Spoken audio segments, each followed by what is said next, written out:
My name is Geert van Brandt. Obviously, I'm not Indian, and I'm not American either. So what the hell am I doing here?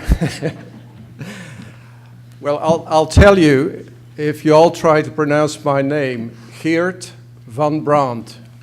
Geert van Brandt. You're really good, and it's not surprising. I come from a small country with 10 million people, and it has 3 official languages, Belgium.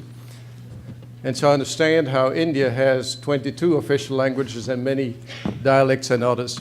So I feel right at home there. The reason I'm here is because I'm helping an old friend, Dr. Surinder Sehgal, who came to America and studied at Harvard, but not what you think people at Harvard study. He came to study plant breeding. And plant breeding are the people who develop new varieties of seeds. You may know the name of Borlaug and the Green Revolution.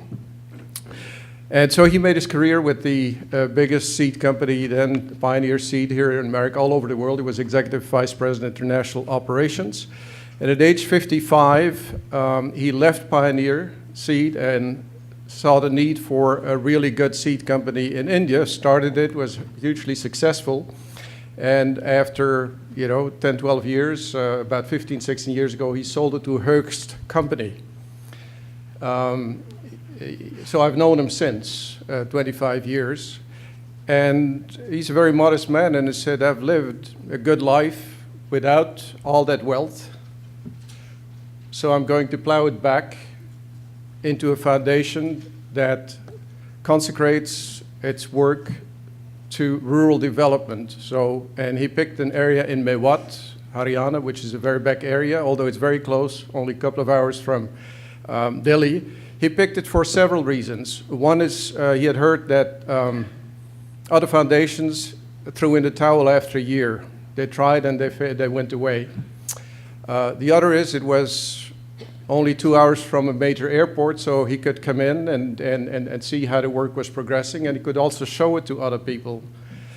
And the third reason is it's 80% Neo-Muslim area, which is fascinating because as a 13-year-old, he was tossed on an overloaded train going east during the separation.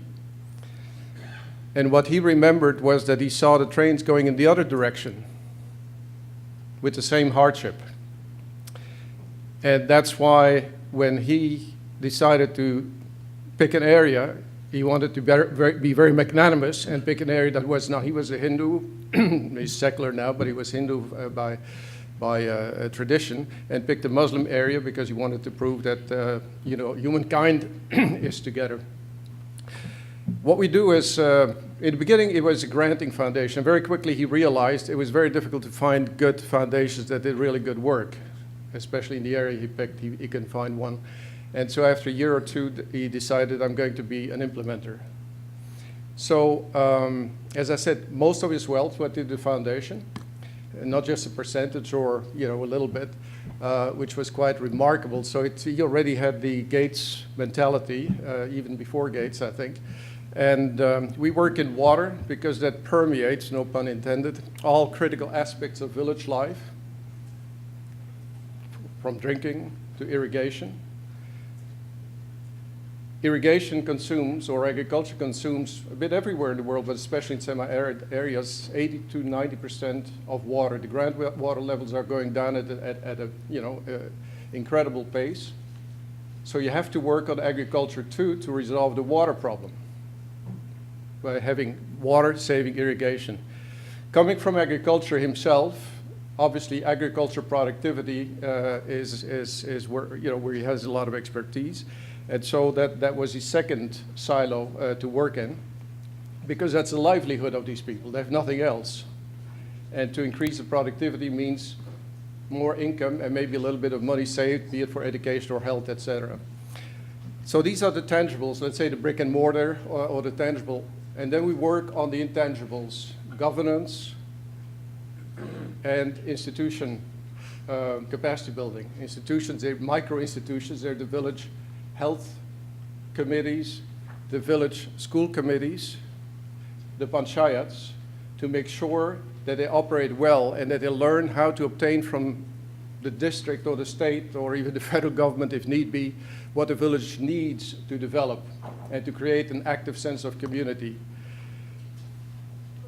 Over whatever activity we do, we really focus on empowering women. This has several reasons. One, just take the Redskins. If they've had 10 losing seasons, you change team and coaches.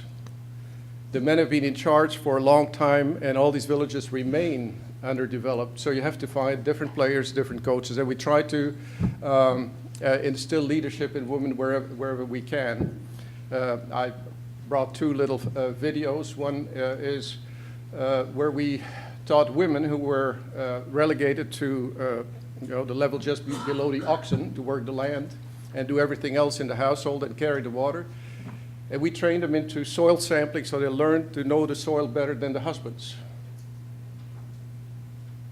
The next thing is that they then know how to use fertilizer economically and precisely. And the third thing that happened is that all of a sudden the men started looking up to them.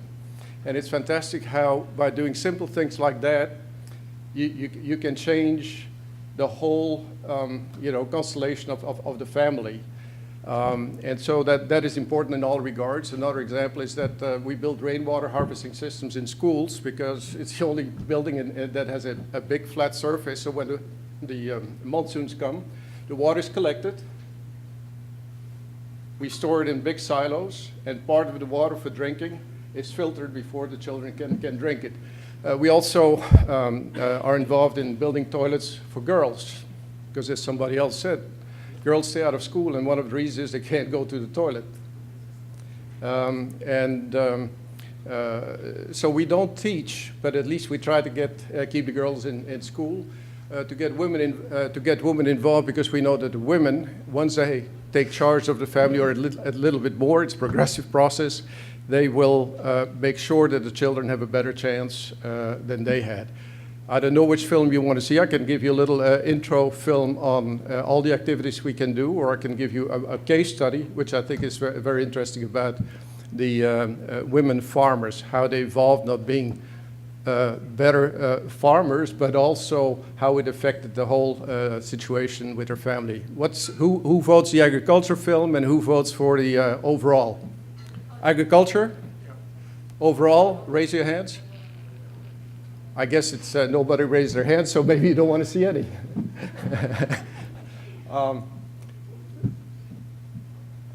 Do the agricultural.